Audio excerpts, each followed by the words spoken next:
People can call it luck. I call it a game of possibilities. The more you try something, the more refined you become. And the more refined you become, the better you become. Well, Luke Belmar is an immigrant from Argentina. Went to the United States at the age of 16 with $200 in a suitcase. With a lot of ambitions, a lot of goals, a lot of dreams, but with a very clear purpose and a very clear mission to make it out, right? To make it out of this thing that we call the system. You notice the system, it's very prevalent, you know, how people live, how people move.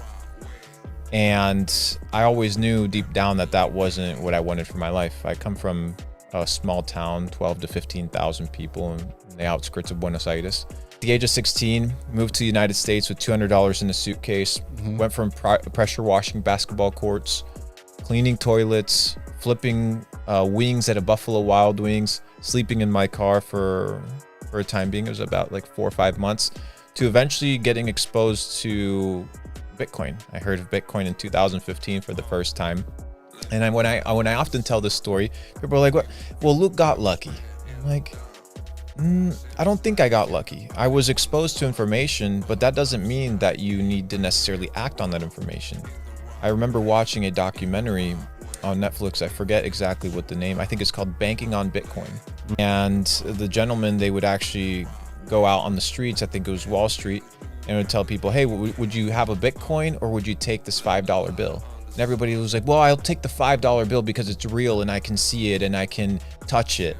So a lot of people were exposed to the opportunity, but not everybody capitalized on the opportunity. I remember being in a situation whereby in the United States, if you wait tables or if you work in a restaurant, you get your cash tips. So in the United States, it's a tip system. Restaurant gives you those tips.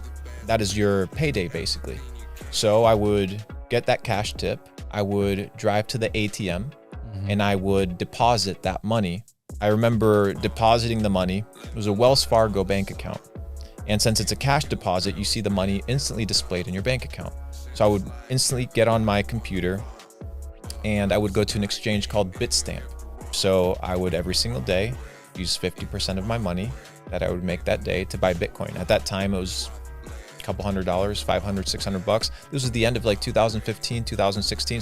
Got exposed to e-commerce through a couple of buddies, through the internet, which it was pre-popularity, if you may call it. It was pre-guru season. So there wasn't a lot of information, there wasn't a lot of infrastructure, and people on that side will be like, "Well, you got lucky about that as well. You got access to e-commerce when it was fairly easy." And once again, what I say to that is, just because it was accessible, it doesn't mean it was easy. Why? Because the infrastructure wasn't set in place whereby fulfillment centers were easy to access, payment processing.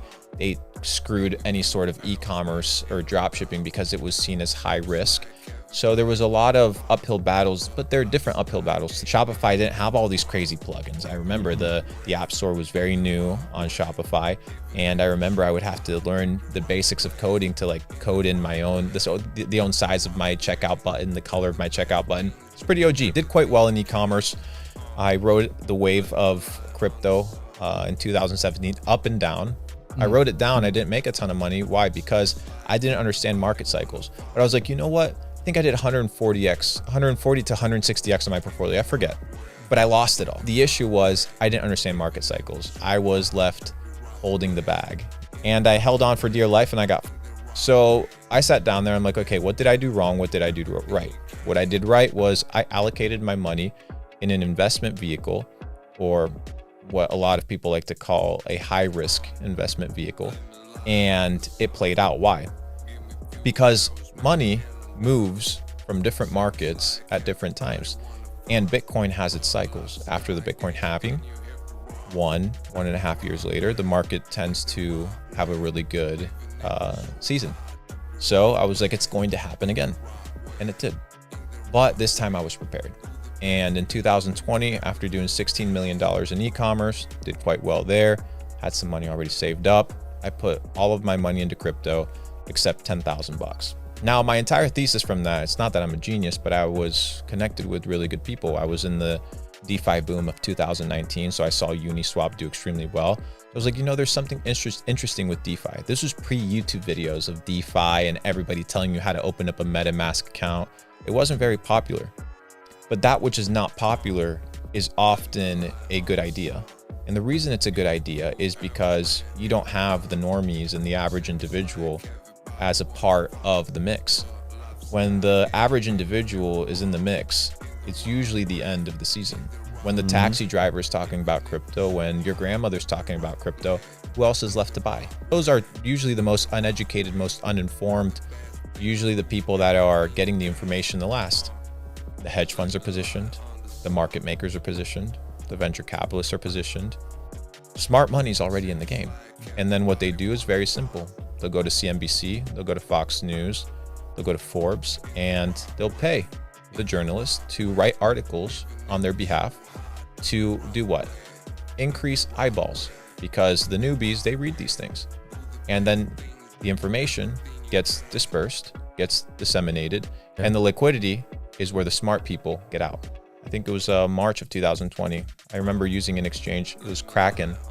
I had my orders already placed. It was the COVID crash. All of these tokens and all of these orders got filled, right? So I remember I was playing Call of Duty and I see my phone going off, zzz, like the little vibration thing, and you see the notifications. At that time, I was kind of scared too, in the sense of, okay, is this actually going to zero? Because mind you, bro, Bitcoin went from 20,000 all the way to 3,500.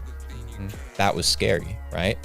But it's usually in the fear that you have to buy into it, and it's in the fear of missing out that you have to sell. The markets are quite psychological, and when you understand that the psychology is actually manipulated by people, you can in some way, shape, or form understand the cycle. Now, by no means am I perfect, but it worked out pretty well.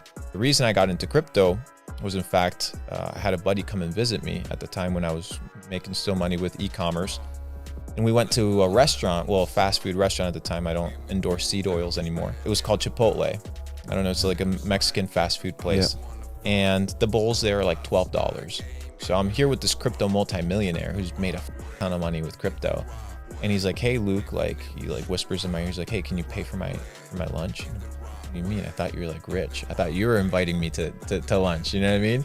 And he's like, no, well, I don't have any money. I'm like, what do you mean you don't have any money? He's like, yeah, all my money's in crypto. This guy knows something that I don't. This guy like understands the game. This guy plays well. So I went back home, put all my money in crypto, and it worked out. Cashed out of Bitcoin at 55,000, cashed out of Ethereum at 2,950 or something quite high. And it worked. So it was like, okay, yeah, I can make more money, but like, is it going to actually exponentially change my life? But if the crashes, right, it's going to hurt. So at this point, it's not a multiples game, it's a preservation game. And I did not want to repeat the cycle of 2017. In 2017, I became a millionaire on paper and lost it. And I was like, okay, like, I don't want to do this again. So in 2018, made my money with crypto, became a millionaire again, right? And then eventually I was like, I got to just multiply, but then I have to preserve, which is the motto and the premise of Capital Club, to create, multiply, and preserve wealth. Because in every facet, the ideology and the processing has to change of how you think about information. People can call it luck. I call it a game of possibilities. The more you try something, the more refined you become. And the more refined you become, the better you become. I could have easily been in a situation where somebody could have told me about Bitcoin. I remember telling a buddy, multi-millionaire stock trader, 2017, buy Bitcoin, buy Bitcoin, buy Bitcoin, get into crypto, no, it's a scam, it's a Ponzi. No, I'm going to trade my penny stocks. I'm going to do my own thing. We go into a digital world. You need digital money. From a logical standpoint, it makes sense. Crypto makes sense. And what we need to understand is that there's ebbs and flows of the market. There's demand. And at the end of the day, there's also saturation. At some point, there is no more money for it to continue going. And I saw that with crypto. I think it's about the information that you have and about the level of conviction, because you have to be convicted about something, right? You have to put your chips on the table about something. And the last thing you want to do is live the what if game. I can always make more money, right?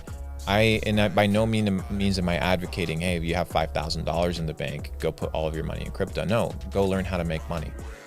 Go learn how to develop cash flow. Go learn how to build a business.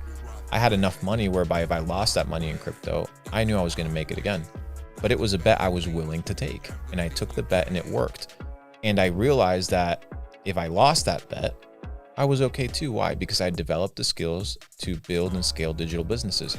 So it wasn't a confidence on the decision. It was a confidence in my ability to make decisions based off of the skills that I had developed.